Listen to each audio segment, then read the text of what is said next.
و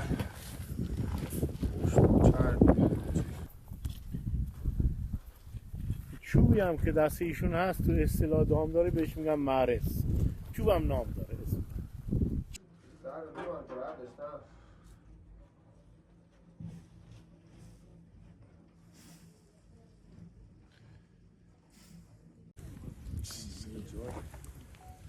حالا این موقعی دو داشته گوزه الان چی این؟ فرهنگ دامداری ایران هست که دیگه تو جریان ماشینی شدن داره تقریبا از بین میره.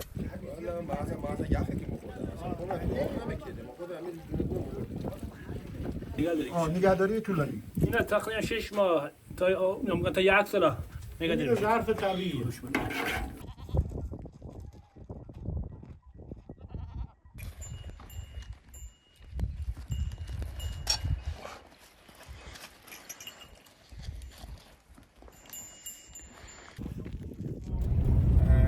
نون کیمه و به پخت قرمه.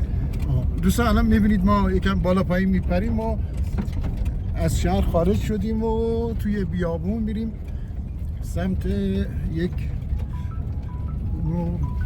بز قرمز که خاص این منطقه است دیگه. خاص همین منطقه است. حالا آقای جعفری رئیس منابع طبیعی منطقه نوردشان هم هستن و در خدمت سوالی هم داشت در مورد مراتع و بله اینا. آقای جعفری عزیز بسیار عالی. درود بر شما آقای جعفری. آقای جعفری افتخار دادن قربون شما. سلامت باشید. آقای جعفری یعنی بخشی از این تمام انجمن‌های محیط زیست و اینا که دارن کار میکنن یه بخش عظیمش توی اداره شما داره اتفاق میفته دیگه. بله امیدوارم که البته ما توی شهر گشتیم خیلی باز نسبت به جای دیگه طبیعت حفظ شده بود و مراعات شده بود. حالا امیدوارم که شما البته فعالیت‌های اینطوری دارید دیگه، درسته؟ بله ما کل حفاظتی هستیم که حفاظت از سطح مراتع بابت گناه مرتعی تصرف آتش سوزی و کارهایی که مربوط به حفاظت مراتع میشه حدود ما همین منطقه نوروشن است و به شدت هم پیگیری میشه و شوخی هم ندارید با کسی؟ شوخی نه. خدا خیرتون بده. معادن فقط اذیت میکنن. این معادن هم فقط معادن تقریبا معادن هم باید یه فکر اساسی کردیم. من واقعا با آقای رحیمیان صحبت میگم آقا بخشی از احتیاجات ما خب معدن هست درست، ولی اینو خب به هر جانماییش باید درست باشه، نه اینجا رو بکنن اونجا اجاره طبیعت رو خراب کنن. حالا جایی که مناسب هست و به تاریخ ما، به میراث ما، به طبیعت ما صدمه نزنه بسیار هم حالا برای کار خودش میتونه مفید باشه. بخشی از بیابون‌های نوروشن معمولا به این چی میگن؟ میگم مراتع. مراتع ها میگم اسم خاصی دارن؟ خودشون جدا کنه عرف هم داره. هر مرتعی که آول گوسفند و دامدار و محل دامداری باشه عرف یه اسمی داره. مثلا اونا اینجا که اسمای محلی میگم. بله اسم اینجا مثلا مرتع چکنه یه ندوشنه. مرتع چکنه. بعد از این تپه ها میشه مرتع دوستونگی. بعد از دوستونگی دوباره میشه مرتع بونگوی کله و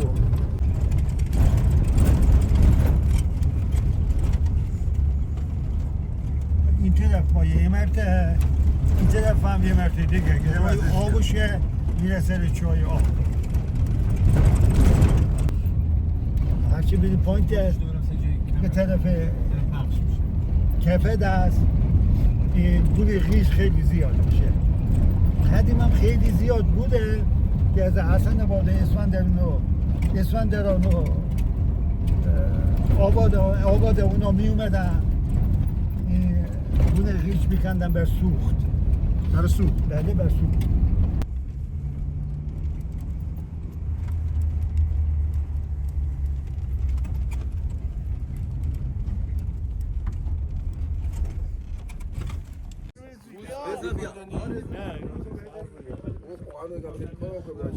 Come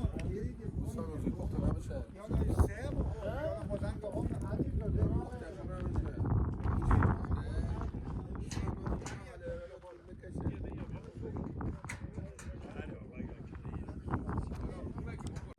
جناب آقای رستگاری سلام، بفرمایید. احوال شما خیلی خوش آمده در این طبیعت بسیار زیبا متفاوت بکر. ما این فرصت و غنیمت شمردیم جناب آقای رستگاری حضور شما رو اینجا. من تو راه داشتم گفتم که آیا مطمئنی مدیر میراث اینجا با این سختی راه و با این بیابون و با این خاکی و این جای بسی خوشحالی داره.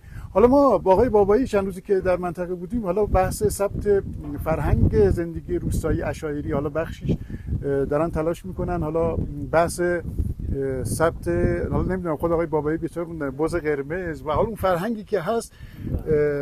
ما فرصت غنیمت شو بردیم اومدیم برسیم خدمت شما، هم شما رو زیارت کنیم، هم ببینیم که چه فعالیتایی داره اتفاق میفته. بفرمایید. من هم بسیار ممنون هستم از اینکه به هر شکل به واسطه حضور شما در این منطقه فرصتی فراهم شد ما هم در این منطقه بسیار زیبا بکر طبیعی حضور پیدا کنه و هم دامدارامونو از نزدیک ببینیم، یک سری آداب و رسوم را آشنا بشه و مهمتر از اینکه خب یزد به واسطه شهره‌ای که داره در رابطه با بحث اقلیم خشک و بیابانی، شاید اکثر هموطنان خودمون هم فکر میکنن که یزد فقط بیابان داره و ذهنیت به این شکل به وجود اومده. اما وقتی بیایم در مجموعه آقای تفرجگاهی و کوهستانی یزد و دشت های طبیعی یزد، از جمله این دشت بکر و زیبای نودوشن، چقدر زیبایی میبینه انسان اینجا. و من الان داشتم با دوستان دامدارمون صحبت میکردم که حیف ما این همه مجموعه دشت و تپه و یک آداب و رسوم گله‌داری را در استانمون داریم ولی مخفول مونده و کمتر معرفی شده برای توسعه گردشگری. لذا من هم همین مدت کوتاهی که اینجا هستم اذعان میکنم که این آداب رسوم گوشه گوشه این مجموعه یک رسوم سنتی خودش رو داره که کارم تخصصی است برای یه بحث گله‌داری. در طول سال اینجا برنامه‌های متفاوتی است و هر کدوم از ایام سال اینجا یک سری بحث‌های متفاوتی در رابطه با بحث بز نودوشن و گله‌داری و محصولات و فرآورده‌های دامی اینجا داره انجام بشه. لذا قطعا تصمیم بر این داریم که تلاش کنیم هم این آداب و رسوم و فرهنگ دامپروری را در مجموعه نودوشن زیبا انشاءالله به ثبت برسونیم، هم ترویجش کنیم برای حضور بیشتر هموطنان و حتی گردشگران خارجیمون انشاءالله برای دیدن این زیبایی های استان یزد. بسیار عالی.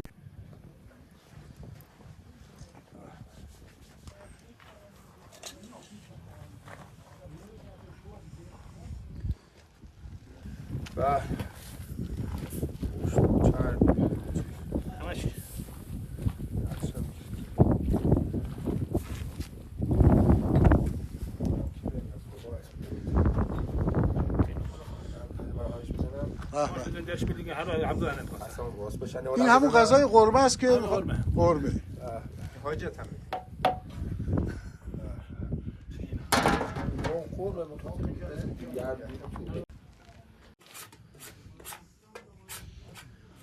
باید خلاص این چای پیالیه یا داره دیوونه میکنه.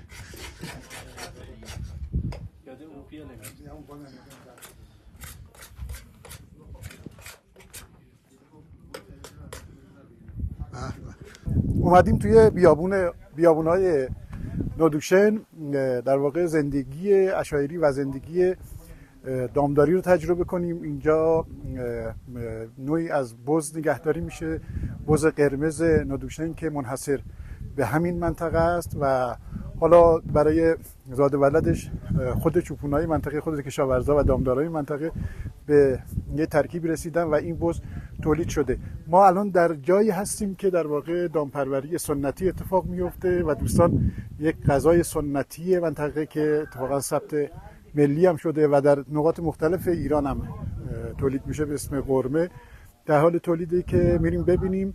و امروز هم خوشبختانه جناب آقای رستگاری مدیر کل میراث فرهنگی استان یزد هم اینجا تشریف دارن و این تجربه رو از نزدیک با هم میبینیم. راستی اینو بستیم که خاکی نشیم. بریم ببینیم.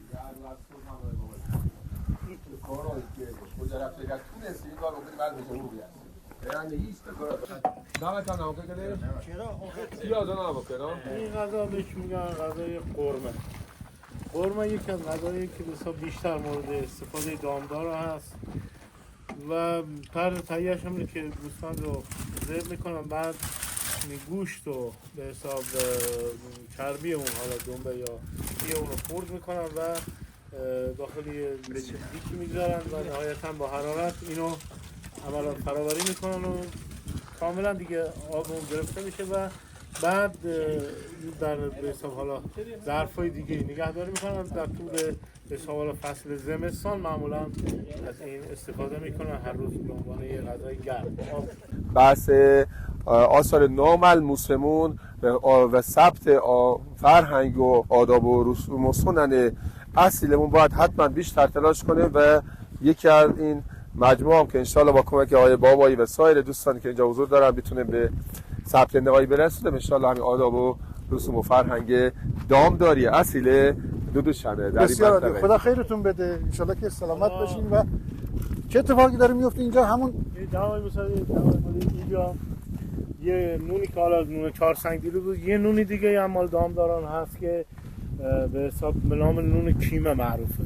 نون کیمه؟ کیمه بله. این میان یه گودالی رو حفر میکنن، این گودال رو به حساب با حرارت سال هیزم اینو کاملا به حساب حرارت میدن، تفریدش میکنن و نهایتا یه چونه خمیر بزرگی که حالا مشاهده میفرمایید اینو به حساب خمیر رسیده خوب داخل این قرار میدن و بعد حالا مراحلش رو خودتون میبینید و نهایتا این محصول وقتی دست اومد به نام کیمه مورد استفاده میشه. الان جالب آقای بابا، یعنی نون الان اون وسط میره؟ بله الان نون میره وسط. اینجا میبینید خیلی حرارت زیادی، الان بوده 1 ساعته که داره اینجا حرارت میبینه، آتش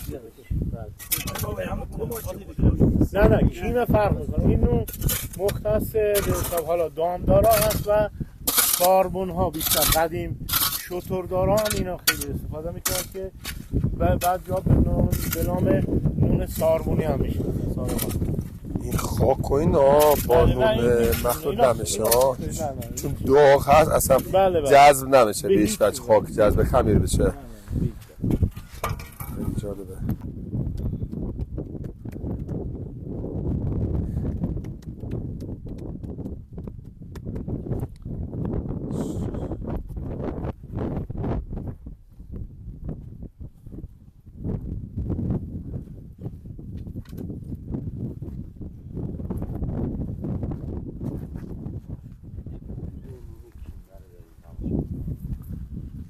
جالب.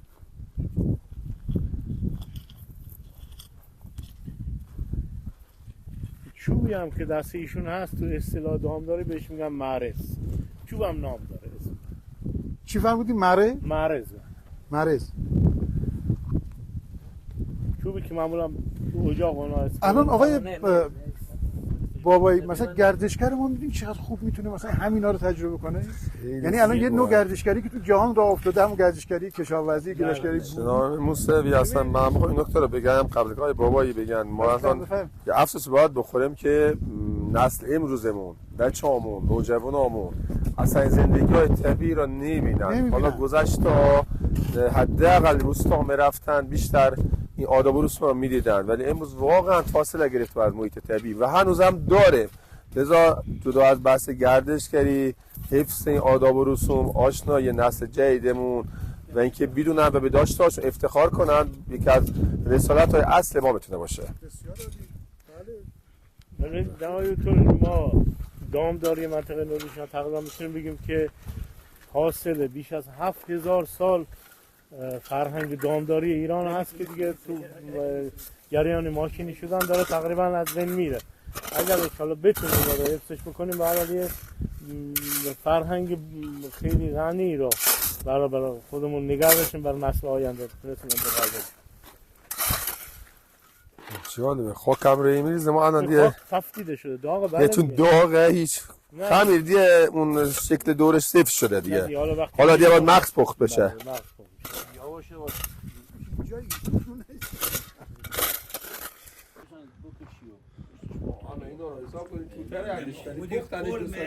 خودی قرمه 5-6 ساعت میشه. نه 2 ساعت میشه. حتی اینجا حالا این دیگه بعد نه داغش کنم. اصلا گوش زر رو که رو افتاد توش یکی زر رو رو هم افتاد گرم شد دیگه باید شروع کنم. زر رو رو هم جرب داشتم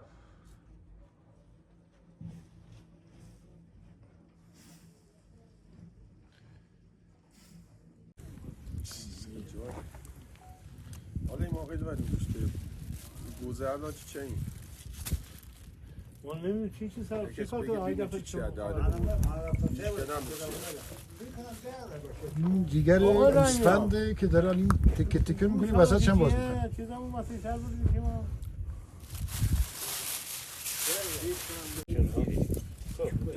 منطقه باشه حداقل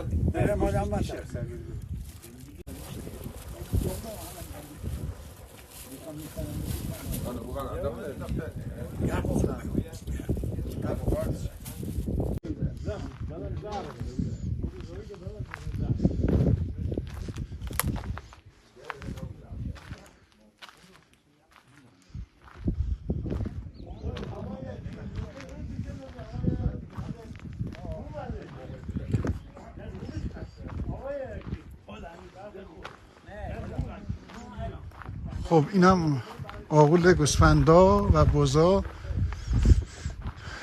که بخش بندی شده و هر کدوم هر قسمتی برای بز و گوسفند خاصی نگهداری میشه. اینم یک آغول بسیار بزرگ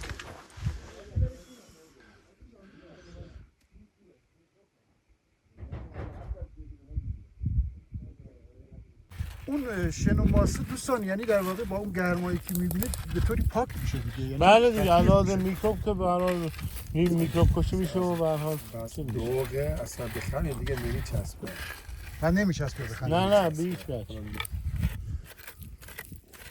آقای جعفری از دامدارای قدیمی نوشتن. آقای جعفری هم با تخصص خارق العاده دونه به دونه سانت سانت تست میکنه. کار کنن آسیب برستن. آره لبخندم نمیزد جناب رئیس که الان لبخند زد. خیلی با آقا اینجا کل کارا حرفه‌ایه یعنی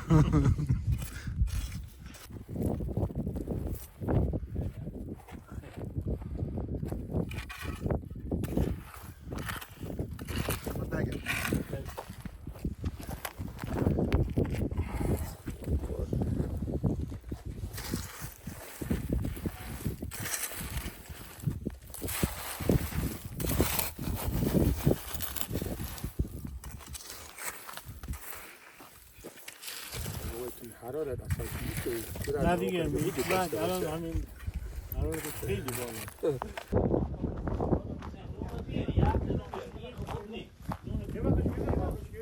آره خوش داره اون وجه ها بزنید. شما نمی‌دونم شما بلد.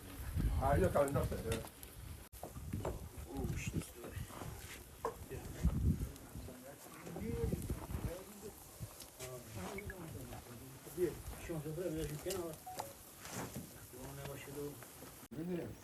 چی ریختی داخلش؟ نون ریختی؟ آها این نون چرب میشه. به به خب یکی دیگه بدین. کده نون تو بده حالا. صاحب کنی یک دیگه بکنید. اینجا خود پسر رد نزنه آقا. اینو خوردن داره. نمیشه نون فایده نداره. بذار بگیرم. من می‌سازم بکنم. به به خدا شد نون. بیز اینجا که دست من. دیگه دیگه کنم یا همین آقای همین خودم فقط کنده. من چیزی نیستم. روزه یا خب بیا. یا جلو که دوباره نیافته.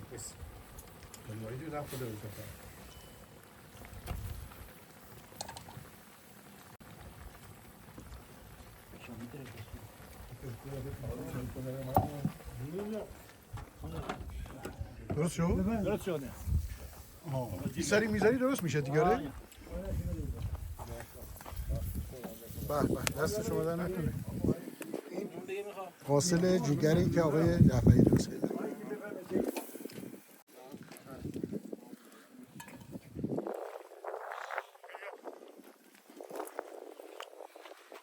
بیا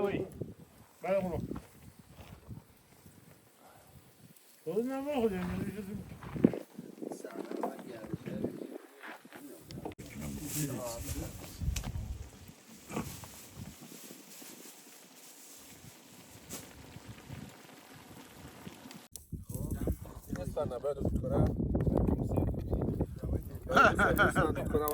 دست شما در نکنه.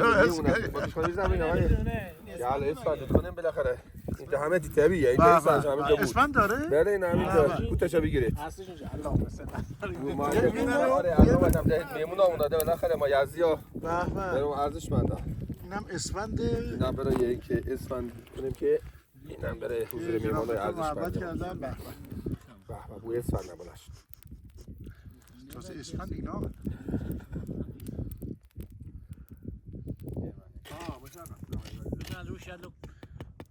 خب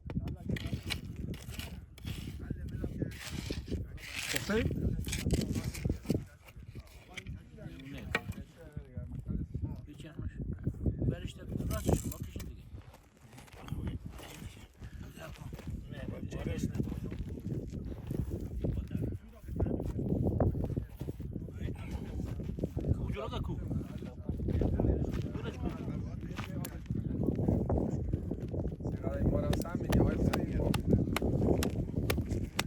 بیا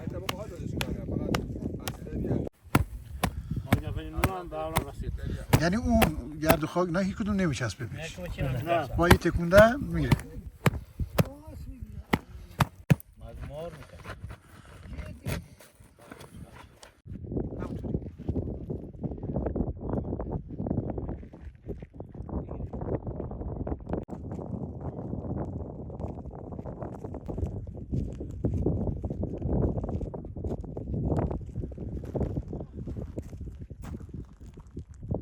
نون اومدی خود چاقو کشی هم شد داره چجوری چاقو تیره چاقو داره پرداخت میشه نه خب این سوال برای بیننده پیش میاد دیگه این همه شن و خاک و اینا سنگ و اینا چی میشه داستان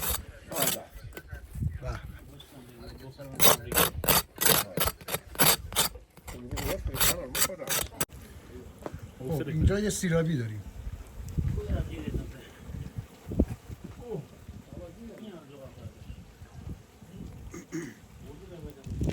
چه زغالی اینجا همینجوری داره میچیشه حالا باید هم بکن شامپوره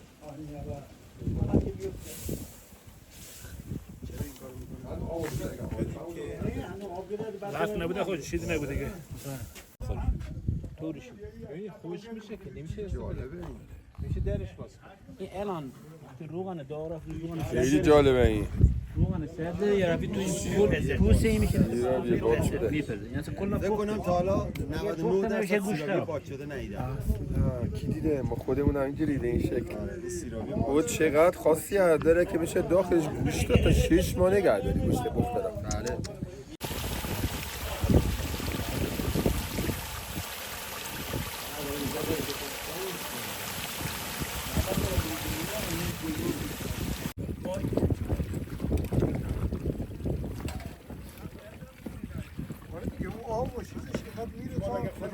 روغن اون سرخش اومده خیلی هم خوش رنگ میشه خوش رنگ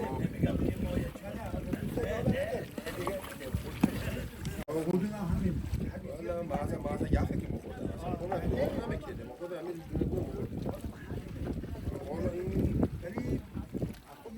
باز بگم قرمه نمیخوای بگی باز بگم این همه چی بهتر کردم ساره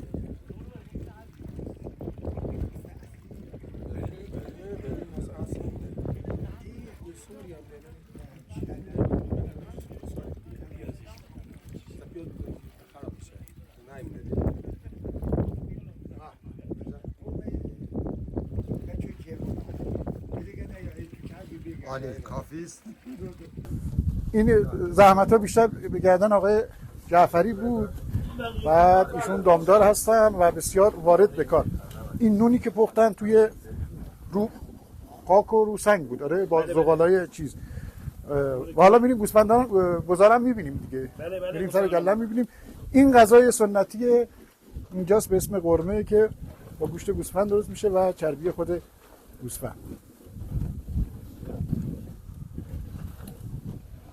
مثلا توجه کردیم تو این چند ساعتی که اینجا بودیم اصلا هیچ احساس نکردیم وقتی گذشت و من فکر کنم این بیشتر به خاطر برخورد مهربانانه و دوستانه نامدارای منطقه و آقای جعفری که همیشه هم ماشاءالله لبخند رو صورتشون هست با این مشقتی که داره کارشون، با این سختی که داره کارشون، این روحیه مهمان نوازی. اصلا کلا من در استان یزد و حالا که در نودوشهر هستیم بسیار مهمون نواز و غریب دوست هستن. دقیقا من همین رو خواستم تاکید کنم. ما واقعا اصلا اومد اینجا نفهمیدیم چه ساعت گذشت. یه دلیل اصلیش هم در کنار همین فرهنگ اصیل و آداب و رسوم، این دمخور شدن، مهربونی، لبخند، بله، خیلی مأنوس شدن با مهمونشون، اینا خیلی ارزشمنده. فکر میکنم اگه گردشگر بیاد اینجا اصلا یه ذره احساس غربت بهش دست نمیده. خودمونی میکنه، خیلی ارزش داره. بسیار عالی. بله منم دقت کردم و خوب شد یادآوری کردیم. درود بر شما آقای جعفری، ان شاءالله که خدا قوت به شما بده و سلامتی.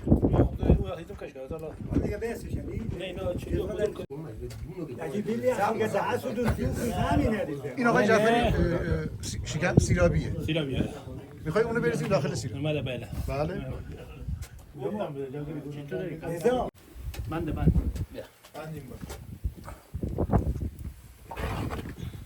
حالا فایده این کار چیه؟ برای چی این کار انجام میدن؟ نگهداری. برای چی این کار انجام میدن؟ برای نگهداری. نگهداری طولانی. اینا تقریبا 6 ماه تا یک سال این ظرف طبیعیه. پلاستیک اون نه نمیخواد تو شو نه چرا با همه باید میدونم یک سال اگر که امپول باشه پول باشه دربشش تو مکم میکنه حواسی بیشتر خوردم ببندم.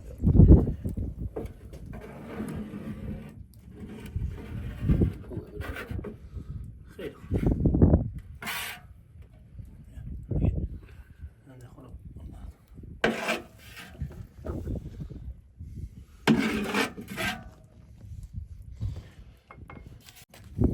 نریزه دستت. روغن میریزن روش که هوا دیگه نره. نشه بذار باشه. نشه بشه بره. دیگه شوش. این دیگه شو کم بالا کم نه بالت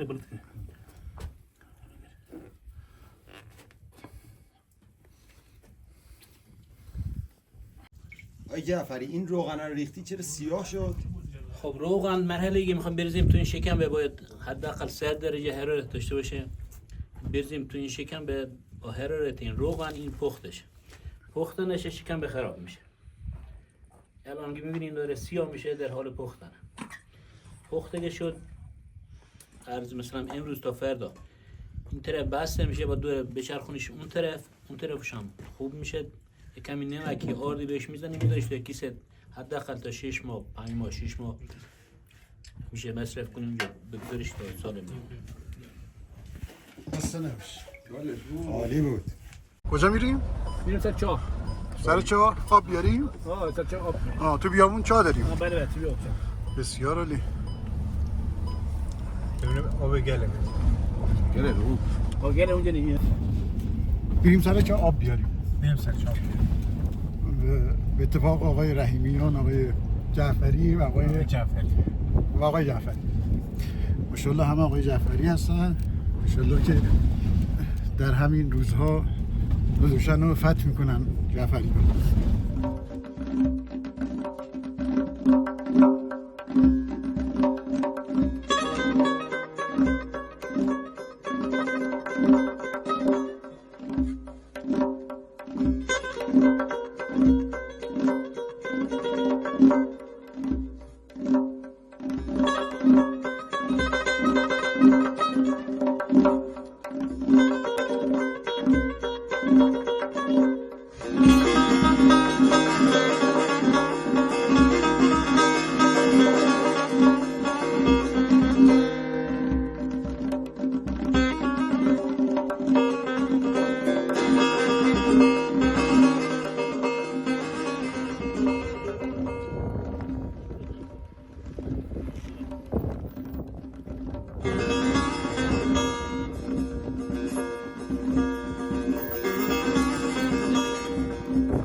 آب بخورد بدم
خب علی جان الان کجاییم ما؟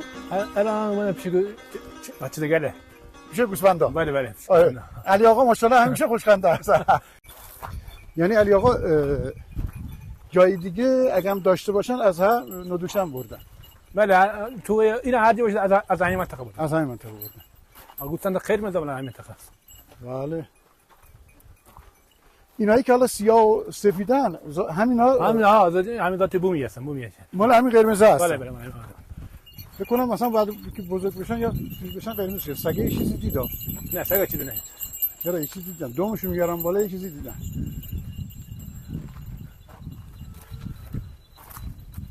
کارش خیلی زحمت داره. بعد شما گوسفند بیابونی داری چه جوری مثلا درآمد داشتیه دیگه؟ اینا بله داشتی هستن. یعنی هر چند سال مثلا به صورت گله میفروشین. نه بگوستن اینه که مثلا که پیر میشه میفروشن. داره یگوناش میجاش مثلا کراش میجاش.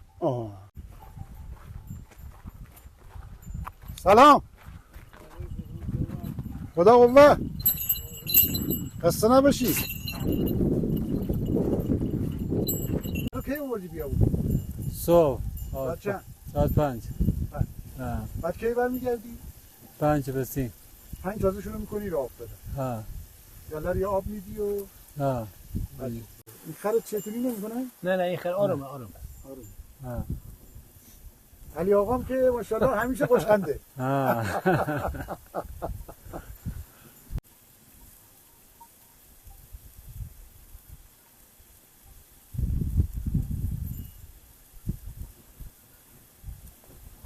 و بیابون چطور بوده امسال؟ اون برای خوب بود اینجا هیچی نیست. بارندگی خوب بود امسال یا نه؟ هنوز نشده.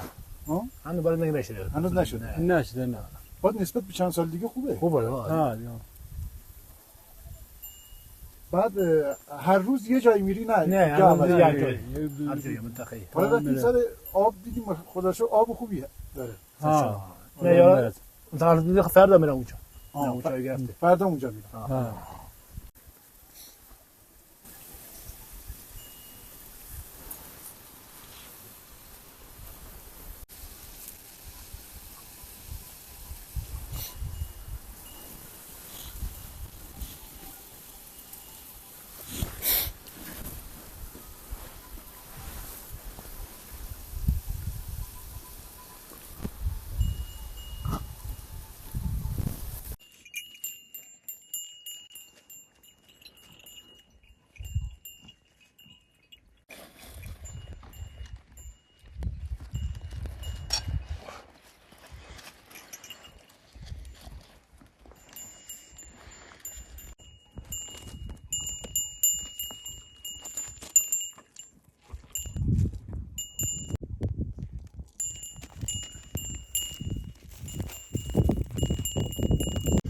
بز قرمز ندوشن اینا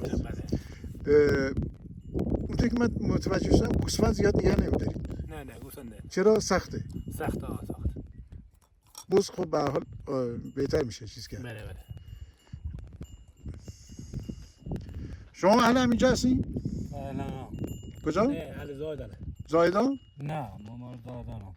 زایدان. بلوچم. بلوچی؟ به. آفرین بس. مرد بلوچ.